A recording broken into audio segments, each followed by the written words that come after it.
Bismillahirrahmanirrahim. Dear student, today our topic is about blood pressure. This is Dear Ghulam Ishaq Shinwari and Saint college Multan. तो आज हम blood pressure के बारे में पढ़ेंगे कि ब्लड प्रेशर क्या है, इसके कितने टाइप्स है, कितने किस्म है और इसमें मेडिकली क्या नाम देते हैं और इसकी medicine, high blood pressure and low blood pressure की मेडिसन, और अब खासकर इमरजेंसी में हम इसको किस तरह कंट्रोल करेंगे। सबसे पहले हमारे पास ब्लड प्रेशर की डिफिनेशन आते हैं, ठीक है।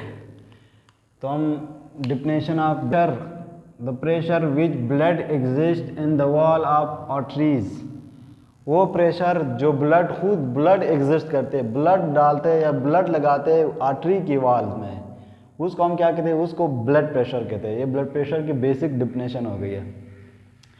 तो हमारे पास जो है कोई आर्टरीज, ठीक है, ये आर्टरीज जब ब्लड जब आर्टरीज की वॉल पे किस तरह प्रेशर लगाते हैं, ये अप एंड डाउन प्रेशर होगा, डायरेक्ट नहीं होगा, अप एंड डाउन प्रेशर हो, क्योंकि आर्टरीज की वॉल तो ये भी आर्टरीज की वॉल, यहाँ जब ब्लड मूव करते हैं ये ऊपर नीचे जब प्रेशर लगाते हैं, इस प्रेशर को क्या कहते हैं, ब्लड प्रेशर कहते हैं। तो ये ब्लड प्रेशर की तारीफ हो गई। There are two types of blood pressure. Blood pressure के हमारे पास दो टाइप्स है, ठीक है, जिसको हम नाम देते हैं, एक को कहते हैं हम सिस्टोलिक ब्लड प्रेशर। हमारे पास एक सिस्टोलिक ब्लड प्रेशर है और सेकेंड टाइप है diastolic blood pressure. Systolic blood pressure basically हमारे पास जो ब्लड प्रेशर है हम लिखते हैं ऊपर नीचे, जो ऊपर 120 है, जो ऊपर अबव इसकी रेंज होता है उसको हम सिस्टोलिक कहते हैं, ठीक है। वो नीचे जो 80 नॉर्मल है और इससे नीचे आ जाता है, इससे ऊपर भी चला जाता है, ये डायस्टोलिक होते हैं, ठीक। तो सिस्टोलिक और डायस्टोलिक ब्लड प्रेशर हो गई है। फिर मेडिकली हमारे पास ब्लड प्रेशर की दो नाम आते हैं। मेडिकली किस तरह नाम आते हैं, जब हमारे पास एक हाई ब्लड प्रेशर हो, एक नीचे ब्लड प्रेशर, ऊपर ब्लड प्रेशर। मिसाल के तौर पर हमारे पास नॉर्मल ब्लड प्रेशर है 120 और 120 और 80 mmHg, हमारे पास एक नॉर्मल ब्लड प्रेशर है, ठीक है। और जब ये ब्लड प्रेशर ऊपर रेंज में आ जाए 140 और 90 हो जाए तो इसको हम हाइपरटेंशन कहते हैं। ऊपर जब ब्लड प्रेशर नॉर्मल हालत से ऊपर ज़्यादा हो जाए उस ब्लड प्रेशर को हम हाइपरटेंशन कहते हैं। अगर किसी पेशेंट में इस तरह ब्लड प्रेशर हो जो ज़्यादा हो गया तो उस पेशेंट को हम हाइपरटेंशन पेशेंट कहते हैं। और अगर किसी पेशेंट या किसी बंदे में ब्लड की प्रेशर जो है वो नीचे आ जाए नॉर्मल हालत से तो इसको मेडिकली नाम देते हैं हाइपोटेंशन। उस मरीज को हाइपोटेंशन पेशेंट कहते हैं। यही हम इधर आगे पढ़ते हैं। In medical there are two name of blood pressure. Medical में दो नाम देते हैं, ठीक है, hypertension and hypotension blood pressure, जो इधर मैंने समझाया है। हाइपरटेंशन और हाइपोटेंशन ये होते हैं। बाद हम पढ़ते हैं example of hypertension blood pressure, ठीक है। आप हाइपरटेंशन या हाई ब्लड प्रेशर, हाइपरटेंशन इसको मेडिकली नाम देते हैं, बेसिकली हाई ब्लड प्रेशर। जब आप किसी बंदे या किसी पेशेंट में हाई ब्लड प्रेशर हो और उसकी रेंज जिस तरह हमारे पास आ जाए, जिस तरह ये हाई ब्लड प्रेशर की रेंज है, नॉर्मल हालत से ऊपर चले जाते हैं 130 और 90, 140 और 90, सर 150 और 100 आ जाता है, ठीक है। हमारे पास किसी पेशेंट का ब्लड प्रेशर इसमें आ जाए तो सबसे पहले ये हमारे पास हाई ब्लड प्रेशर या हाइपरटेंशन की क्या होते हैं, एग्जाम्पल होते हैं। और एग्जाम्पल हमारे पास हाइपोटेंशन के होते हैं। हाइपोटेंशन अपनी नॉर्मल हालत से जिसकी ब्लड प्रेशर लो हो उसको हाइपोटेंशन कहते हैं। 100 और 70, 100 और 60, 90 और 50 ये हमारे पास हाइपोटेंशन की एग्जाम्पल होते हैं। तो सबसे पहले हम जब किसी पेशेंट की हाइपरटेंशन हो, उसकी नॉर्मल हालत से ब्लड प्रेशर ऊपर चले जाए, सबसे पहले हम लोगों ने क्या करना है, उसको तकरीबन एक हफ्ते मुसलसल उसको कोई मेडिसिन नहीं देना है, एक्सरसाइज एडवाइस करना है और उसको खाने में नमक कम करना है। और हम लोगों ने क्या करना है, उसको पूरा हफ्ता ब्लड प्रेशर हमने चेक करना है। इंशाल्लाह वो कोई टेंशन वगैरह कि अगर ब्लड प्रेशर आए हो तो नॉर्मल हालत में खुद ब खुद आ जाते हैं। अगर फिर भी ब्लड प्रेशर उसके एक हफ्ते के अंदर नॉर्मल हालत में नहीं आई है तो हम लोगों ने फर्स्ट ट्रीटमेंट ये देना है, first treatment of high blood pressure देना है, ठीक है। एक हफ्ते के अंदर हमने उसको एक्सरसाइज एडवाइस करना है और कोई मेडिसिन नहीं देना है। अगर उस ज़्यादा मसला नहीं तो उसकी ब्लड प्रेशर नॉर्मल हालत में खुद ब खुद आ जाएगा।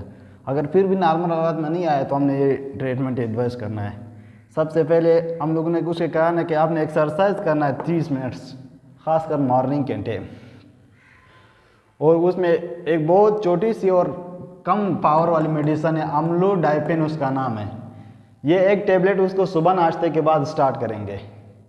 ये टेबलेट स्टार्ट करेंगे तो इंशाल्लाह उसके एक ब्लड प्रेशर जो वो 2 दिन के अंदर अंदर नॉर्मल हालत में आ जाता है हमारे पास। ये फर्स्ट रेंज आप मैंने ब्लड प्रेशर को बताया। अगर पेशेंट में खासकर उस ये जो पेशेंट की 15 एज जो है वो 25 से लेकर 30 के दरमियान हो, उसकी ब्लड प्रेशर जब पहले स्टार्टिंग में हाई हो जाती है तो वो इस तरह हाई हो जाती है 140 या 90 तक आती है, या 130 और 90 तक इसकी रेंज हाई हो जाती है। और इस हालात में ब्लड प्रेशर के पेशेंट को क्या होता है, उसको थोड़ा बहुत सर पे चक्कर आते हैं, सर पे दर्द होता है, मैदे में बोझ महसूस होता है ना, वो टेंशन में थोड़ा बहुत होता है, नींद में थोड़ा बहुत कमी उसकी आती है। अगर ब्लड प्रेशर की ये रेंज और ये चीज़ें भी साथ साथ हो तो आपने पहले एक्सरसाइज करना है एक हफ्ते, उसको थोड़ा नमक कम इस्तेमाल करना है। अगर उससे भी ठीक नहीं हुआ तो आपने ये ट्रीटमेंट स्टार्टिंग में स्टार्ट कर देना है।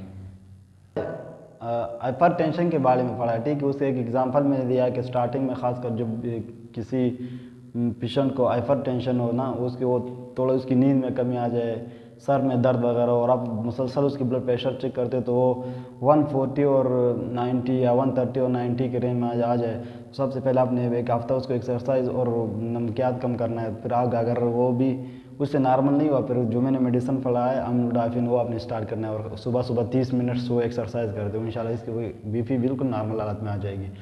और अभी हम पढ़ेंगे हाइपोटेंशन और लो ब्लड प्रेशर पढ़ेंगे। खासकर ये लेडीज़ में बहुत ज़्यादा इसके केसेस होते हैं, हाइपोटेंशन है, लो ब्लड प्रेशर आते हैं। जब लो ब्लड प्रेशर आते हैं तो मरीज़ में खासकर उल्टी आते हैं, उसके सर पे चक्कर आते हैं, कमज़ोरी, खास कमज़ोर पेशेंट में हाइपोटेंशन की ज़्यादा चांसेस होते हैं। तो इस टाइम आपने क्या करना है, सबसे पहले फर्स्ट इलाज आपने ORS साशे जो है वो 3 टाइम्स a डे आप लोगों ने उसको पिलाना है। एक साशे अगर आप पूरे एक साशे अगर आप एक जग में बनवा दें उसके, तो 3 टाइम आधे अगर 2-2 गिलास पी ले तो इंशाल्लाह 3 दिन तक आपने पिलाना है। उससे उसकी ब्लड प्रेशर बिल्कुल नॉर्मल, लो ब्लड प्रेशर जो है अपनी नॉर्मल हालत में आ जाता है। अगर फिर भी पेशेंट को थोड़ा ज़्यादा मसला था, इससे नॉर्मल हालत में नहीं आए, तो सेकंड ट्रीटमेंट आपने टेबलेट CAC+ 1000 वाली टेबलेट आते हैं जो कैल्शियम और विटामिन D3 की होती है। तो ये ब्लड प्रेशर को अपनी नॉर्मल हालत में, इसके साथ साथ अपने एक मल्टी विटामिन टेबलेट देना है, तो उसकी ब्लड प्रेशर इंशाल्लाह 2-3 दिन तक आप इस तरह ये ट्रीटमेंट करोगे, उसकी ब्लड प्रेशर नॉर्मल हालत में आ जाएगी। और आगे तीसरा, अगर इसमें भी किसी पेशेंट की नॉर्मल ब्लड प्रेशर और लो ब्लड प्रेशर जो वो नॉर्मल हालत में नहीं आई है, नॉर्मल रेंज में नहीं आई है, तो इसकी ट्रीटमेंट तीसरा ट्रीटमेंट है, आपने इंजेक्शन नॉर्मल सलाइन ड्रिप लगाना है। नॉर्मल सलाइन ड्रिप 500 ml लगाना है, और उसमें आपने एक मल्टी विटामिन इंजेक्शन लगाना है। तो ये रोज़ाना 2 दिन आपने रोज़ एक इंजेक्शन लगवाना है, इससे भी बिल्कुल उसकी ब्लड प्रेशर नॉर्मल हालत में आ जाएगी। प्रेशर की चौथा टाइप्स हमारे पास आ गया। अगर ब्लड प्रेशर उसी 3 मेडिसिन या वो 3 जो हमने टाइप्स वो किए डिफाइन किया, अगर उससे कंट्रोल नहीं हुआ तो हम फिर चौथे नंबर पे ये करते हैं कि हम इंजेक्शन रेंगर लेक्टोलेज एक ड्रिप आते हैं 500 ml लगाते, प्लस उसमें एक मल्टी विटामिन इंजेक्शन डालते हैं, ठीक है। तो इससे इंशाल्लाह ब्लड प्रेशर बहुत जल्दी कंट्रोल, ये लास्ट हमारे पास है, इसमें ब्लड प्रेशर बहुत जल्दी कंट्रोल होगा। वो ये आपने सिर्फ 2 दिन लगाना है, इंशाल्लाह इसकी मरीज़ में जितना भी लो ब्लड प्रेशर हो वो नॉर्मल हालत में आ जाते हैं, ठीक है। तो हमारे पास लो ब्लड प्रेशर की वो होते ट्रीटमेंट थे, ठीक है, जो मैंने डिफाइन किए। अब हम कहते हैं अगर कोई हाई ब्लड प्रेशर जो मैंने बताया जो अम्लोडाफिन से हम लोगों ने उसको कंट्रोल करना था, अगर फिर भी वो हाई ब्लड प्रेशर उसी टेबलेट की 5 mg पावर से कंट्रोल नहीं हुआ है, तो तब हम क्या करेंगे, अब अम्लोडाफिन की तकरीबन इसकी पावर 20 तक आते हैं। ये 20 की रेंज में इसकी पावर 5 से शुरू होते हैं, 10 20 आ जाते हैं, 5 10 20। तो हम इसकी फिर एक वीक के लिए फॉर 1 वीक इसकी पावर बढ़ा देते हैं, 10 mg पे हम आ जाते हैं। 10 mg स्टार्ट करते हैं 1 वीक्स के। अगर 1 वीक्स में इसमें पावर इसकी कंट्रोल हो गई है, इसकी बीपी नॉर्मल हालत पे आ गई, तो हम फिर आगे इससे तकरीबन ये स्टार्ट करते हैं, उसको कहते हैं कि 15 दिन तक खिलाओ, 15 दिन बाद हम इसको फिर बंद करते हैं, उसकी ब्लड प्रेशर देखते हैं। अगर बाद में लो नहीं होता है तो उसकी ब्लड प्रेशर इंशाल्लाह नॉर्मल हालत में आ जाएगी। तो इसकी लो ब्लड प्रेशर के कोर्स पास इधर मेडिकली अगर कोई फिज़िकली मेडिकल के लेक्चर लेना चाहते हैं तो इंशाल्लाह हम प्रेजेंट मुल्तान में senate para medical college Multan में। तो इंशाल्लाह बहुत मशहूर और बेसिक कॉलेज है मुल्तान का, बहुत VIP बेस्ट कॉलेज है। तो उसके नंबर वगैरह कांटेक्ट इंशाल्लाह आप लोगों को मिल जाएगा। तो यहाँ पे हम इंशाल्लाह आपको फिज़िकली पढ़ा सकते हैं, फिज़िकली जो भी कांटेक्ट करना चाहते हैं। और ख़ासकर मेडिकल की जो भी नॉलेज, मेडिसन वगैरह, पैरामेडिकल के स्टूडेंट्स को जो भी इंशाल्लाह हम भरपूर इसकी हेल्प कर देंगे लेक्चर में।